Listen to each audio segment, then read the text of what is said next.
Bismillahirrahmanirrahim. Assalamualaikum warahmatullahi wabarakatuh. Alhamdulillah.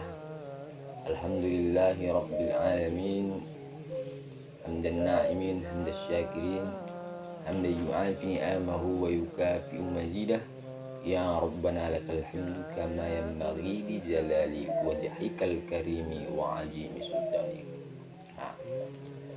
Alhamdulillah, adik-adik sekalian, Allah masih memberikan kita berupa nikmat, yaitu nikmat kesehatan dan nikmat kesempatan. Karena dengan nikmat yang dua yang diberikan kepada kita, kita bisa mengadakan acara pembelajaran pada siang hari ini. Adik-adik sekalian, kalau sekiranya Allah Subhanahu wa Ta'ala menghilangkan satu nikmat, Allah hanya memberikan kita nikmat kesehatan tapi tidak nikmat kesempatan, apakah mungkin kita bisa mengadakan acara ini, pembelajaran ini? Tidak mungkin. Begitu juga sebaliknya, Allah hanya memberikan kita nikmat kesempatan tapi tidak nikmat kesehatan, percuma juga. Apakah kita bisa menghadiri ataupun menjalankan pembelajaran ini? Tentu tidak. Karena apa gunanya kita sempat datang tapi tidak sehat? Gitu kan. Kita sehat tapi kita tidak sempat datang. Maka bersyukurlah adik-adik sekalian, Allah masih memberikan kita nikmat yang dua ini, sehingga kita masih bisa menjalankan ataupun menghadiri proses belajar mengajar pada siang hari ini. Mudah-mudahan Allah memberikan kita beribu-ribu nikmat yang lainnya. Amin ya rabbal alamin. Amin.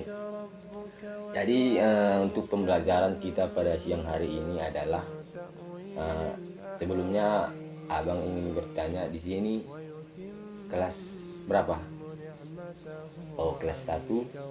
Lalu ya kelas 2, ya kelas 1 dan kelas 2 MTS, ya kan? Jadi untuk anak-anak adik-adik sekalian, hal yang kita bahas pada siang hari ini ataupun hal yang kita pelajari pada siang hari ini adalah materinya tentang membahas gaya kepemimpinan Umar bin Abdul Aziz. Jadi yang kita bahas pada siang hari ini adalah bagaimana kepemimpinan Umar bin Abdul Aziz pada zaman dulu. Kenapa kita membahas ini?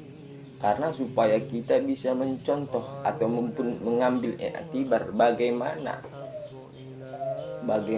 gaya-gaya kepemimpinan Umar bin Abdul Aziz pada saat itu, supaya bisa kita terapkan di zaman sekarang. Kalau kita tidak tahu bagaimana nasib kita di suatu saat yang akan datang. Sekarang kita masih menjadi murid, sekarang kita masih menjadi mahasiswa, tapi bisa-bisa nanti 20 tahun atau 30 tahun ke depan kita bisa menjadi seorang pemimpin. Kalau tidak bisa menjadi pemimpin, menjadi pemimpin di keluarga kita, tidak bisa menjadi presiden, mana tahu bisa menjadi gubernur. Tidak bisa menjadi gubernur, mana tahu bisa menjadi wali kota. Tidak bisa menjadi wali kota, mana tahu bisa menjadi bupati. Tidak bisa menjadi bupati, mana tahu bisa menjadi kepala desa. Tidak bisa menjadi kepala desa, mana tahu bisa menjadi kepala lingkungan. Tidak bisa menjadi kepala lingkungan, mana tahu bisa menjadi pemimpin di dalam keluarga kita sendiri, ataupun pemimpin di dalam keluarga kecil kita nanti, ataupun untuk anak dan istri kita. Itu ya kan, karena kita harus berpikir di masa depan nanti. Karena setiap kita ini adalah seorang pemimpin. Kullukum ra'in wa kullukum mas'ulun an ra'iyah. Setiap kita adalah pemimpin dan kita akan dipertanggungjawabkan ataupun diminta pertanggungjawaban di kemudian hari. Jadi itulah. Jadi gitu. Itulah makanya abang ingin menjelaskan ataupun menjabarkan ini kepada kita semua, supaya kita bisa nanti meniru, di suatu saat nanti kita bisa meniru bagaimana sih gaya kepemimpinan Umar bin Abdul Aziz gitu. Oke, itulah barangkali pembuka kita.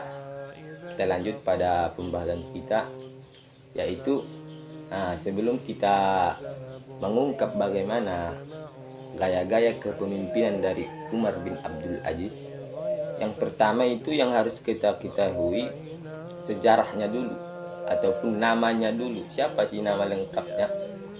Siapa nama apa ayahnya? Siapa nama ibunya? Kan gitu. Masa kita belajar tentang sesuatu tapi kita tidak tahu dari mana asal sesuatu itu. Nah, jadi di sini di pembahasan kali ini kita bahas dari awal. Nanti kalau waktunya cukup kita bahas sampai akhir gitu kan. Kalau tidak cukup nanti kita sambung di hari yang akan datang. Jadi Umar bin Abdul Aziz ini adalah seorang khalifah. Bentar. Ya. Nama lengkap dari Umar bin Abdul Aziz adalah Abu Hafs Umar bin Abdul Aziz bin Marwan bin Hakam bin Ash bin Abdul Syam. Itu Umar bin Abdul Aziz bin itu anak. Umar bin Abdul Aziz itu anak dari Marwan, anak dari Hakam, anak dari As bin As, anak dari Umayyah, anak dari Abdul Syam. Jadi itulah keturunan ataupun sejarahnya gitu kan, tingkatan-tingkatannya itu. Umar itu memiliki ayah yang bernama Umar Abdul Aziz ini memiliki ayah bernama Marwan. Marwan ini memiliki ayah namanya Hakam. Hakam memiliki ayah namanya As. As memiliki ayah namanya Umayyah, dan Umayyah memiliki ayah bernama Abdul Syam. Jadi Umar bin Abdul Aziz ini ia adalah keturunan dari Umar bin Khattab. Umar bin Khattab ya. Umar bin Khattab melalui ibunya. Ibunya bernama Laila Ummu Asim binti Asim bin Umar bin Khattab. Itulah Laila Ummu Asim binti Asim bin Umar bin Khattab. Coba disebutkan. Laila Ummu Asim binti Asim bin Umar bin Khattab. Ya, itulah nama ibu dan keturunan dari ibu dari Umar bin Abdul Aziz tadi. Mudah-mudahan hafal ya dari kalian, ya dihafal. Nanti setelah pembelajaran ini abang ingin menanya satu persatu bagaimana, apakah sudah paham gitu kan ya. Terus jadi setelah itu Umar bin Abdul Aziz ini lahir di Madinah. Lahirnya di Madinah. Ingat ya, di mana tadi Rapli lahirnya? Iya, di Madinah. Pada tahun 63 Hijriah ataupun 683 Masehi, dan Umar bin Abdul Aziz ini wafat di Dair Syam'an. Jadi Umar bin Abdul Aziz ini wafat di Dair Syam'an. Bagaimana tadi, kita ulang dulu. Umar bin Abdul Aziz ini lahir di Madinah pada tahun 63 Hijriah ataupun 683 Masehi, dan wafatnya di Dair Syam'an, Suriah pada tahun 101 Hijriah ataupun 720 Masehi. Ulang dulu sekali lagi. Umar bin Abdul Aziz lahir di Madinah pada tahun 63 Hijriah ataupun 683 Masehi, dan wafatnya di Dair Syam'an, Suriah pada tahun 101 Hijriah ataupun 720 Masehi. Ya, mudah-mudahan hafal lah ya kan. Saya udah 3 kali ulang nggak hafal. Nah, mudah-mudahan hafal lah. Nah, kemudian coba dulu diulangi tadi dulu. Coba Rafi. Akhirnya iya 683 Masehi tadi. Kemudian wafatnya di Dair Syam'an, Suriah pada tahun 1 Hijriah ataupun 720 Masehi. Oke, baik. Kemudian nama panggilan beliau ataupun gelar beliau Umar bin Abdul Aziz ini yaitu yang pertama Abu Habs, yang kedua Umar kedua, itu ya. Yang ketiga Khulafaur Rasyidin. Jadi Umar bin Abdul Aziz ini dikenal sebagai khalifah yang kelima setelah Abu Bakar, Umar, Utsman dan Ali. Kemudian Umar bin Abdul Aziz. Itu ya dikenal karena kenapa beliau itu dikatakan sebagai Khulafaur Rasyidin? Cocok karena sifat dan keteladanan beliau itu sangat menggambarkan ataupun sangat mencerminkan sebagai seorang Khulafaur Rasyidin. Kemudian Umar bin Abdul Aziz ini menghabiskan gelar ataupun menghabiskan sebagian besar hidupnya itu di Madinah hingga ayahnya wafat pada tahun 85 Hijriah ataupun 704 Masehi. Kemudian pamannya yang bernama Abdul Malik bin Marwan membawa ke Damaskus dan menikahkan dengan putrinya Fatimah. Ya, itulah beberapa biografi tentang Umar bin Abdul Aziz. Kemudian masuk kita ke pembahasan yang tadi, yaitu bagaimana kepemimpinan ataupun gaya kepemimpinan dari Umar bin Abdul Aziz ini, ya kan? Jadi pada awal karir Umar bin Abdul Aziz dalam bidang pemerintahan itu, beliau menjabat sebagai gubernur terlebih dahulu, yaitu pada masa pemerintahan Al-Walid bin Abdul Malik. Lalu kemudian beliau itu diangkat menjadi gubernur Hijaz yang berkedudukan di Madinah pada usianya yang masih 24 tahun. 24 tahun sudah diangkat menjadi gubernur. Kita terkadang banyak seseorang itu sudah berumur 30 tahun belum menikah, belum tahu kemana arah tujuan hidupnya. Sedangkan ini seorang khalifah ataupun seorang gubernur masih berusia 24 tahun sudah diangkat menjadi seorang gubernur. Coba dibayangkan adik-adik sekalian, bagaimana sifat dan keteladanan dan bagaimana hidupnya Umar bin Abdul Aziz pada waktu itu, sehingga beliau cocok diangkat menjadi gubernur, ya kan? Itu perlu kita perhatikan dan perlu kita ambil iktibar daripadanya, supaya nanti kita, ini kan adik-adik ini masih berumur kisaran 15, 14 gitu kan. Nanti mana tahu pada umur 30 ataupun 25 bisa seperti Umar bin Abdul Aziz ini, iya kan? Kita tidak tahu rezeki kita kapan datang. Seperti yang abang katakan tadi, mungkin sekarang ini kita masih menjadi murid. Nanti setelah 20 tahun ke depan bisa jadi kita menjadi seorang pemimpin gitu kan. Baik itu gubernur, bupati dan lain-lain gitu kan. Jadi kita bisa mengambil contoh ataupun pelajaran dari sini. Masih berusia muda 24 tahun sudah menjadi seorang gubernur.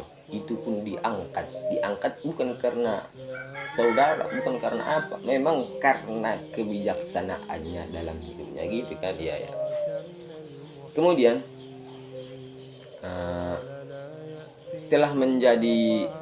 kemudian tadi Umar bin Abdul Aziz ini diangkat menjadi khalifah berdasarkan wasiat khalifah dinasti Umayyah sebelumnya, yaitu Sulaiman bin Abdul Malik.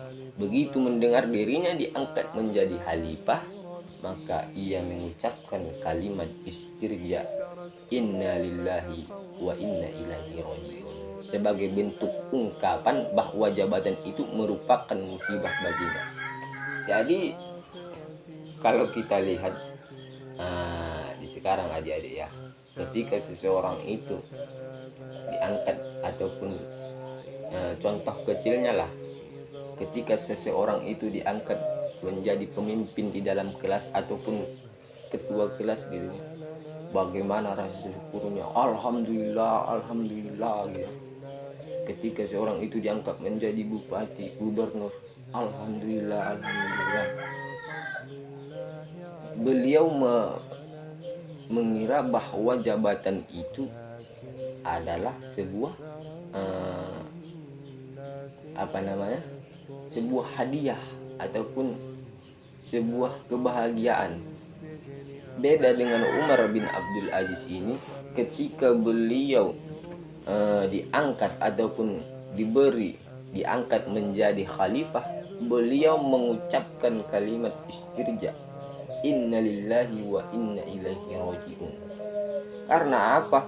Karena Umar bin Abdul Aziz ini menganggap bahwa suatu jabatan ataupun jabatan lah merupakan musibah baginya.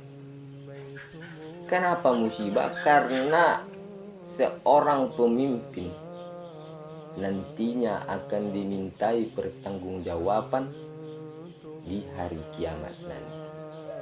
Maka dari itu Umar bin Abdul Aziz sedih dan mengucapkan kalimat istirja tadi. Dia takut nanti ketika dia menjadi seorang pemimpin, lalu kepemimpinannya tidak bagus di hadapan Allah Subhanahu wa Ta'ala. Itu yang perlu kita teliti, itu yang perlu kita pelajari gitu. Bukan hanya sekedar menjadi seorang pemimpin, mengejar duitnya saja, gajinya besar, bukan jabatan. Tapi bagaimana nantinya ketika kita menjadi seorang pemimpin, bagaimana, apakah warga ataupun masyarakat kita menerima itu? Itu yang perlu. Apakah warga kita bahagia atau sengsara sebenarnya, kan gitu. Itulah. Karena ada sebuah kisah ketika Umar bin Abdul Aziz sedang duduk-duduk bersama sahabatnya.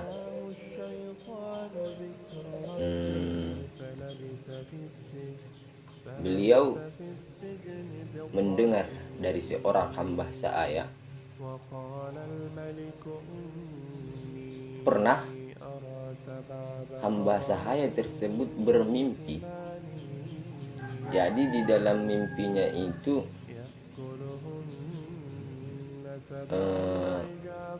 bentar ya.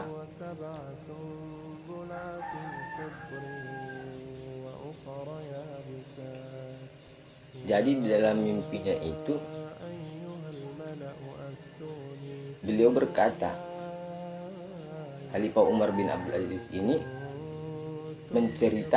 diceritakan oleh seorang hamba saya. Jadi dalam ceritanya dia berkata, ya Amirul Mu'minin, semalam saya bermimpi kita sudah tiba di hari kiamat. Semua manusia dibangkitkan Allah, kemudian dihisab. Saya juga melihat jembatan Shiratal Mustaqim. Seperti itu kata hamba saya tersebut. Dia menceritakannya kepada Umar bin Abdul Aziz. Lalu kemudian Umar Aziz bertanya, dan apa yang engkau lihat? Dia mengatakan kepada hamba saya tersebut. Lalu berkata hamba saya tersebut, hamba melihat satu persatu manusia itu diperintahkan berjalan melewati jembatan Shiratal Mustaqim. hamba melihat penguasa Bani Umayyah Abdul Malik bin Marwan ada di antara orang yang pertama kali mendapat giliran untuk dihisab. Dia melihat Abdul Malik bin Marwan, orang yang mengangkatnya tadi menjadi khalifah, dan ada di antara orang yang pertama kali mendapat giliran untuk dihisab. Lalu kemudian ia berjalan melewati jembatan Siratal Mustaqim. Baru kata Umar sambil hatinya gelisah mendengar cerita dari seorang hamba saya tersebut. Gelisah, gemetaran. Kemudian katanya, tapi kata hamba saya tersebut, baru 2 langkah saja Umar, dia sudah terjatuh ke dalam jurang api neraka. Di situ perasaan Umar bin Abdul Aziz sudah tidak tenang setelah mendengarkan cerita itu. Lalu saat ia jatuh, tubuhnya tak terlihat lagi, hamba hanya mendengar suaranya. Ia terdengar menangis dan memohon ampun kepada Allah Subhanahu wa taala. Begitulah apa yang dimimpikan oleh hamba saya tersebut. Lalu kemudian singkat cerita, setelah itu giliran putranya, wahai Umar, Walid bin Abdul Malik bin Marwan. Setelah ayahnya tadi, kemudian putranya. Ia juga terpeleset ke dalam, masuk jurang api neraka tersebut seperti ayahnya. Lalu kata Umar, bagaimana dengan nasib saya? Setelah itu wahai Umar, kemudian tiba waktunya giliran para khalifah yang lain. Saya melihat satu persatu mereka terjatuh ke dalam jurang api neraka, kata hamba saya tersebut, sehingga tidak ada yang sanggup melewati jembatan Siratal Mustaqim tadi, kata hamba saya tersebut. Betapa, bayangkan adik-adik sekalian, bagaimana Umar bin Khattab merindingnya pada waktu itu sambil menangis-nangis, bagaimana dia menceritakan itu. Umar bin Abdul Aziz menjadi sangat takut dan khawatir dalam dadanya, sebab beliau juga seorang khalifah besar, seorang pemimpin. Yang dikhawatirkan beliau itu bukan jatuhnya ke dalam api neraka, akan tetapi yang dikhawatirkan beliau itu apakah kepemimpinannya itu sudah beres di hadapan Allah, sudah baik kan gitu. Nah, itu yang dikhawatirkannya. Jadi kemudian jantung Umar pun seketika berdegup kencang, napasnya tergesa-gesa karena mendengar cerita dari hamba saya tersebut. Karena beberapa ataupun khalifah-khalifah yang lain sudah berjatuhan ke dalam jurang api neraka. Beliau semakin cemas jika nasibnya akan sama dengan para pemimpin yang lain yang dikisahkan hamba saya tersebut tadi. Karena cemas dan takut, Umar bin Abdul Aziz ini sampai meneteskan air mata. Padahal kalau kita seperti yang kita ketahui, kepemimpinan pada masa Umar bin Abdul Aziz ini sangatlah baik dan baik. Akan tetapi Umar bin Abdul Aziz cemas sampai meneteskan air mata. Lalu kemudian Umar bin Abdul Aziz berkata, ya Allah, apakah aku akan bernasib sama dengan mereka yang dilihat hamba saya ini di dalam mimpinya? Apakah aku telah berlaku tidak adil selama memimpin? Beliau takut dia tidak adil kepada masyarakatnya. Lalu pantaskah aku merasakan surgamu ya Allah? Bagaimana kita mendengarkan itu? Bisik Umar bin Abdul Aziz dalam hati sambil meneteskan air mata. Begitulah dia membisikkan di dalam hatinya ataupun sambil berdoa kepada Allah Subhanahu wa taala. Apakah selama kepemimpinannya itu dia berlaku tidak adil? Lalu apakah dia pantas merasakan surganya Allah, gitu kan? Kalau kita melihat secara batinnya atau secara kasat mata, bagaimana kepemimpinan Umar bin Abdul Aziz ini saya rasa sudah cocok masuk surga gitu. Bagaimana dia adilnya kepada warga-warganya. Lalu datang seorang hamba saya ini melanjutkan ceritanya. Lalu tibalah giliran Anda, Amirul Mukminin, wahai Umar bin Abdul Aziz. Kata hamba saya tersebut. Ucapan hamba saya tersebut menambah deras air mata seorang Umar bin Abdul Aziz yang kita kenal sangat tegas, cerdas, dan berbakti kepada masyarakat, sampai-sampai meneteskan air mata dengan cerita seorang hamba saya tersebut. Umar bin Abdul Aziz semakin cemas. Kecemasan itu membuat tubuhnya hingga gemetar seperti orang ketakutan. Wajahnya pucat menatap nanar ke sebuah sudut ruangan. Hamba saya itu justru kaget melihat reaksi Umar, karena tidak mungkinlah seorang pemimpin yang adil seperti Umar ini tidak bisa melewati itu, kan gitu. Jadi melihat kepanikan Khalifah Umar itu, hamba sahaya itu melanjutkan ceritanya dengan berkata, wahai Umar bin Amirul Mukminin, Umar bin Abdul Aziz, demi Allah, aku melihat engkau berhasil melewati jembatan itu, engkau sampai di surga dengan selamat. Seperti itulah kata seorang hamba sahaya tersebut. Jadi apa yang bisa kita ambil dari cerita ini? Umar adalah seorang pemimpin yang adil. Bagaimanapun dia adil, dia tidak dia tidak cepat merasa. Dia seorang pemimpin yang mementingkan kepentingan umum daripada kepentingan pribadi.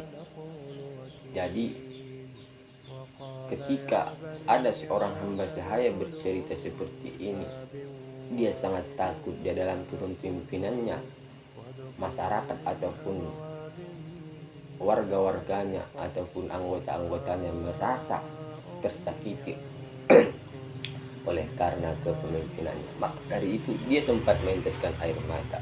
Hadirin sekalian. Jadi mendengar sambung cerita tadi, mendengar kalimat dari seorang hamba sahaya tersebut, Umar bin Abdul Aziz bukannya senang dan tersenyum. Dia tidak senang, dia tidak tersenyum. Beliau hanya diam, cukup sebagai pemimpin, karena itu adalah amanah Allah yang sangat besar. Jadi dengan cerita itu, Umar bin Abdul Aziz menjadikan cerita itu sebagai sebuah renungan dan iktibar baginya, menjadi sebuah pelajaran baginya, karena beliau takut nanti ketika beliau khilaf ataupun lupa diri, ketika menjabat beliau lupa diri kepada Allah, dia berbuat tidak adil kepada bawahannya, yang bisa menjerumuskan dia ke dalam api neraka. Jadi kembali ke pembahasan kita. Begitulah sedikit cerita singkat dari Umar bin Abdul Aziz. Kemudian Umar bin Abdul Aziz ini, sifat yang menonjol di dalam dirinya itu yang pertama negarawan, Pancasila. Kalau di zaman kita sekarang di Indonesia ini kan, negarawan itu artinya di zaman sekarang ini Pancasila. Dia menjalankan apa yang di dalam Pancasila itu, tidak membeda-bedakan ataupun peduli terhadap sebuah negara, tidak membeda-bedakan yang ini dengan yang ini. Kemudian yaitu sederhana. Kenapa Umar bin Abdul Aziz itu diangkat menjadi pemimpin? Karena beliau itu sederhana. Yang pertama tadi negarawan, kedua sederhana. Memang seorang pemimpin itu walaupun tinggi jabatannya harus sederhana, tidak boleh sombong, kan gitu. Apakah ketika kita menjadi seorang presiden lalu kita menaik angkutan umum, apakah kita miskin? Tidak kan? Lalu kenapa? Lalu orang bertanya, wahai presiden, kenapa kau menaik angkutan umum? Apakah engkau tidak punya duit? Kata seorang. Tidak. Apa jawab presiden tersebut? Saya menaik angkutan umum karena saya sederhana, bukan karena miskin, kan gitu. Lalu kemudian santun, sopan santun. Seorang Umar itu santun. Taat santun kita tahu lah kan, santun itu apa? Iya, betul. Kemudian cerdas, negarawan, sederhana, kemudian santun, kemudian cerdas. Seorang Umar itu cerdas. Kenapa seorang pemimpin itu harus cerdas? Karena seorang pemimpin itu akan memimpin berjuta-juta, bahkan bermiliaran-miliaran rakyatnya. Ketika terjadi permasalahan di dalam sebuah negara tersebut, seorang pemimpin tersebut tidak bisa ataupun tidak pandai menyelesaikan masalahnya tersebut, maka dia tidak pantas untuk diangkat menjadi seorang pemimpin. Karena seorang pemimpin itu semestinya harus cerdas. Cerdas di sini dalam artian bisa menyelesaikan permasalahan yang terjadi di dalam kepemimpinannya. Itulah yang kemudian seorang Umar bin Abdul Aziz ini diangkat menjadi seorang pemimpin karena beliau cerdas. Beliau tahu mana yang harus dilakukan, mana yang tidak harus dilakukan, mana yang baik untuk warganya, mana yang tidak baik untuk warganya, kan gitu. Seorang itu tidak harus perlu tidak perlu pintar, tapi harus cerdas. Karena seseorang yang cerdas itu sudah pasti pintar, tapi seorang yang pintar itu belum tentu cerdas, kan gitu. Nah, kemudian sifat yang menonjol dari seorang Umar itu berhati lembut. Umar walaupun jabatannya tinggi sebagai gubernur dan sebagai khalifah pada waktu itu, berhati lembut kepada warganya ataupun kepada masyarakatnya. Dia tidak pernah kasar, sekalipun warganya ataupun bawahannya bersalah, dia carikan solusi, bukan malah marah-marah, membentak ataupun bersikap kasar kepada bawahannya. Tidak, dia berhati lembut, berkepala dingin. Itulah yang seharusnya kita contoh pada sekarang ini. Nah, itu. Kemudian moderat. Nah, itulah beberapa sifat yang menonjol dalam diri seorang Umar bin Abdul Aziz. Yang pertama tadi negarawan, kemudian sederhana, kemudian santun, cerdas, berhati lembut, dan moderat. Coba diulang dulu. Nah, tadi negarawan, yang kedua sederhana, yang ketiga santun, yang keempat cerdas, yang kelima berhati lembut, yang keenam moderat. Oke.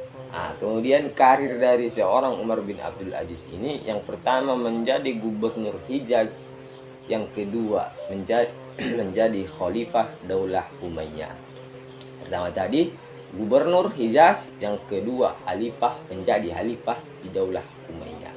Itulah karir dari seorang Umar bin Abdul Aziz ini.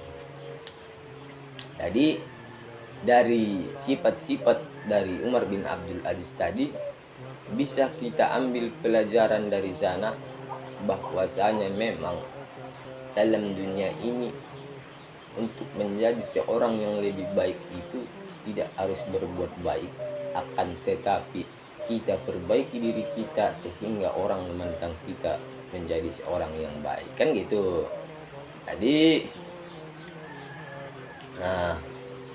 marilah kita renungkan bagaimana sifat-sifat dari Umar bin Abdul Aziz tadi bisa membuatnya menjadi seorang yang besar. Kemudian setelah beliau itu menjadi khalifah Umar tadi, setelah menjadi khalifah dia meninggalkan hidup yang bermewah-mewah, melakukan cara hidup yang sederhana tadi, yang dari sifat yang menonjol tadi, mengembalikan semua harta ke Baitul Mal. Apakah ada pemimpin di zaman sekarang yang seperti itu? Tidak ada. Beliau mengharamkan atas dirinya untuk mengambil apapun dari Baitul Mal itu. Dia kembalikan. Seorang Umar ini orang kaya, orang yang kaya. Ketika dia menjadi seorang khalifah, dia kembalikan hartanya ataupun dia berikan hartanya kepada Baitul Mal. Dan lalu dia berkata, kalau saya mengambil seperak pun di dalam Baitul Mal itu, saya haramkan atas diri saya. Begitu pemimpin Umar bin Abdul Aziz. Apakah ada di zaman sekarang seperti itu? Ada, tapi belum kelihatan gitu kan. Nah, itulah yang harus kita contoh. Apa kita bisa mencontohnya? Bisa kira-kira? Tidak. Susah ya kan. Nah, beliau mengharamkan kalau diambilnya harta yang dikembalikannya ke Baitul Mal, diharamkannya atas dirinya. Itu sangat luar biasa itu pemimpin Umar bin Abdul Aziz. Jadi kemudian apa lagi? Usaha-usaha Khalifah Umar bin Abdul Aziz pada bidang agama yang dilakukannya, yang pertama itu menghidupkan kembali ajaran Al-Quran. Menghidupkan kembali ajaran Al-Quran dan Sunnah. Ketika seorang Umar bin Abdul Aziz diangkat menjadi seorang khalifah, hal yang pertama didirikan ataupun dimajukannya ataupun dihidupkannya adalah di dalam agama, yaitu menghidupkan kembali ajaran Al-Quran dan Sunnah. Itulah memang pemimpin yang seperti inilah yang harus kita cari. Mudah-mudahan kita nanti bisa menjadi pemimpin, amin ya rabbal alamin. Tapi kalau jadi pemimpin harus seperti Umar kan gitu. Kemudian yang kedua, menerapkan hukum syariah Islam secara serius dan sistematis. Jadi pada waktu Umar bin Abdul Aziz itu, beliau menerapkan hukum-hukum syar'i secara serius dan sistematis. Nah, itu udah paham lagi ya. Kemudian yang ketiga, mengadakan kerjasama dengan ulama-ulama besar seperti Hasan Basri dan Sulaiman bin Umar. Mengadakan kerjasama atas ulama-ulama kan gitu. Keempat, memerintahkan kepada Imam Muhammad bin Muslim bin Syihab Al-Juhri mengumpulkan hadis-hadis untuk ditulis. Jadi dari sinilah kita lihat bahwasanya pada saat kepemimpinan Umar bin Abdul Aziz ini sangatlah bijaksana, sangatlah cerdas, dan sangatlah berguna bagi kita karena beliau ingin menghidupkan dulu agama Islam pada zaman dulu. Kemudian dalam bidang ini, usaha-usaha yang dilakukannya adalah menerapkan prinsip politik yang menjunjung tinggi kebenaran dan keadilan yang lebih utama dari segalanya. Nah, itu kebijaksanaan dari seorang Umar bin Abdul Aziz. Dan kemudian kebijaksanaan yang lainnya adalah seperti dalam bidang ekonomi, Umar bin Abdul Aziz pada waktu itu mengurangi beban pajak yang dipungut dari kaum Nasrani. Kalau kita lihat di zaman sekarang, bagaimana pemerintah ingin menaikkan pajak-pajak. Beda dengan Umar bin Abdul Aziz ketika dia diangkat menjadi seorang pemimpin. Dia mengurangi beban pajak yang dipungut dari kaum Nasrani, menghentikan jizyah atau pajak dari umat Islam, membuat aturan mengenai timbangan dan takaran. Sangat detail pemimpin dari seorang Umar bin Abdul Aziz. Menghapus sistem kerja paksa, menyediakan tempat penginapan bagi musafir. Kalau sekarang kalau kita lihat musafir itu banyak orang musafir, kita lihat tidur di masjid, tidur di pinggir jalan. Kalau pada saat pemimpinan Umar bin Abdul Aziz disediakan tempat, sekarang ada nggak? Tidak ada. Kalau dulu Umar bin Abdul Aziz menyediakan tempat bagi musyafir, nah, menyantuni fakir miskin, memperbaiki tanah pertanian, irigasi, penggalian sumur-sumur, dan pengembangan jalan. Itu yang harus dilakukan seorang pemimpin. Dia memperhatikan masyarakatnya, warganya. Bagaimana warga saya ini supaya bisa sejahtera, tidak terbebani oleh negara, kan gitu. Harusnya negara yang memberikan kepada warga, bukan warga yang memberikan kepada negara. Kalau kita lihat sekarang gitu, pemerintah sekarang ini sombongnya minta ampun, kan gitu. Dia merasa bahwasanya dirinya itu di atas warga, di atas masyarakat, padahal masyarakatlah yang menggaji dia, kan gitu. Masyarakatlah yang menggaji pemerintah. Dari mana? Dari pajak tersebut. Tapi dia tidak menyadari itu kalau zaman sekarang, kan gitu. Nah, dia tidak merasa, dia tidak tahu bahwasanya yang menggaji dia selama ini adalah masyarakat. Seolah-olah dia menganggap bahwa dia lebih tinggi dari masyarakat.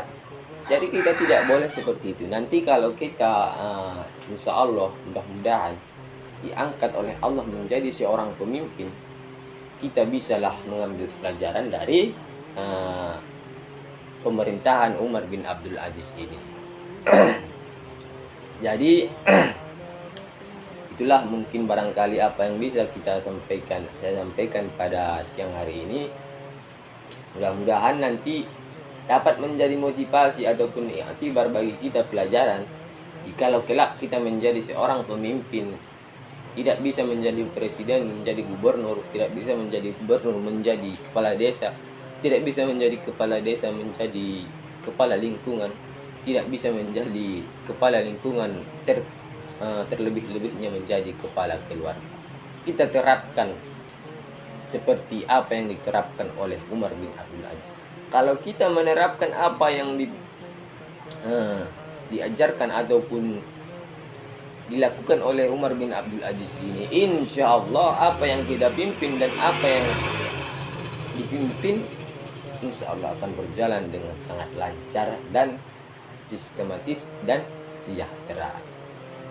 Jadi gaya-gaya kepemimpinan dari Umar bin Abdul Aziz ini bisa kita jadikan sebuah pembelajaran ataupun pelajaran.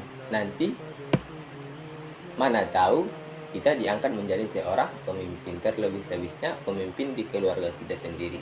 Kita ajarkan kepada anak kita bagaimana kepemimpinan Umar bin Abdul Aziz pada zaman dulu, bagaimana kesalehannya, bagaimana kepemimpinannya, bagaimana sifat-sifatnya, bagaimana sopan santunnya. Jadi kan gitu. Mungkin barangkali itulah yang bisa Abang sampaikan. Kurang lebihnya nanti kita sambung di pertemuan berikutnya. Mudah-mudahan adik-adik sekalian dapat memahami apa yang kita terima dan apa yang kita pelajari pada siang hari ini.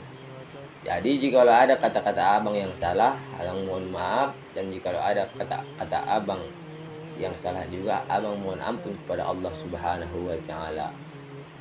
Mungkin cukup sekianlah apa yang bisa Abang sampaikan. Kurang lebih mohon maaf tadi. Mohon ampun kepada Allah. Wabillahi taufiq wal hidayah.